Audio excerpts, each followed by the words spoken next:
原来在《战狼2》中还有这么多不合理的地方，你都发现了吗？电影中的冷锋在雇佣军中大杀四方，甚至开坦克和敌人抗衡。对于顶级特种兵来说，这些确实有可能实现，但影片中也确实存在很多不合理的地方。第8，这是全片最惊险的一段，冷锋队友用绳索勾住敌军坦克前端，将另一头绑在工厂的柱子上，然后他一边挑衅坦克，一边全速朝前奔跑，使得坦克以最高速度向他冲去。接着绳索拉紧，将整个坦克拽翻。虽然看起来没什么问题，但我们仔细想想就能发现端倪。坦克在连续撞击了很多根柱子后，速度肯定会有所减弱，那么也就不会造成坦克倒翻，最多会导致翘头。如果这辆坦克质量非凡，连续撞击水泥柱后势头不减，那么仅靠一根钢丝绳就能扯翻整辆坦克吗？且不论钢丝绳的强度，影片中的坦克是国产59D 型主战坦克，重量大约为36吨，它的速度约为40公里每小时。那么显然，仅凭一根钢丝绳是绝对做不到将它拽翻的。7，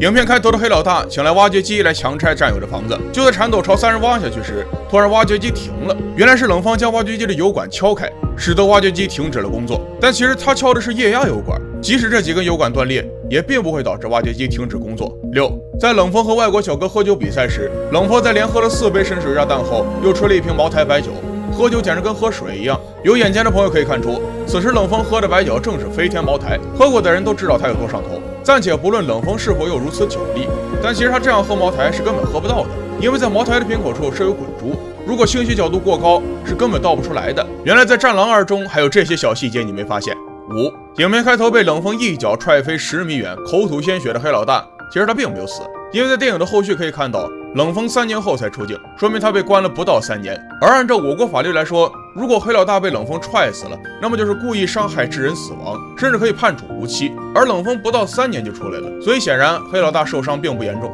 最多只是轻伤。4，在冷锋在港口工作时，被干儿子拿假枪指着屁股，然后被冷锋一把扯上车，开始推销起了自己的产品。冷锋一下打掉了他的帽子，看来对这个帽子很是不爽。后来小黑又戴上了帽子去超市偷茅台，这也对应了帽子上的图案。但如果你仔细看的话，就能发现他帽子上的图案大有来头。3，电影中在冷锋做好弓箭之后，女孩用箭头在树上涂抹毒汁，冷锋用涂抹了毒液的箭攻击敌人，被射中的敌人来不及反抗就口吐白沫。可能有朋友认为这太假了，但其实这个情节不是胡编乱造的。在非洲真有一种叫箭毒树的植物，当地人用它的汁水制作毒箭打猎，动物一旦被射中，立马倒地不起，当地人甚至称它为见血封喉，可想而知它的威力了。战狼2中那些你绝没发现的细节。2，雇佣兵用火箭炮向冷锋一人发射了一枚炮弹，而冷锋为了保护队友，竟然用身边的铁丝床垫将他拦截了下来，这在当时引起了网友们铺天盖地的谩骂。很多人认为编剧在胡编乱造，但其实这种情况是真实发生过的。在之前的阿富汗战场上，士兵们在战地四周安装铁丝网，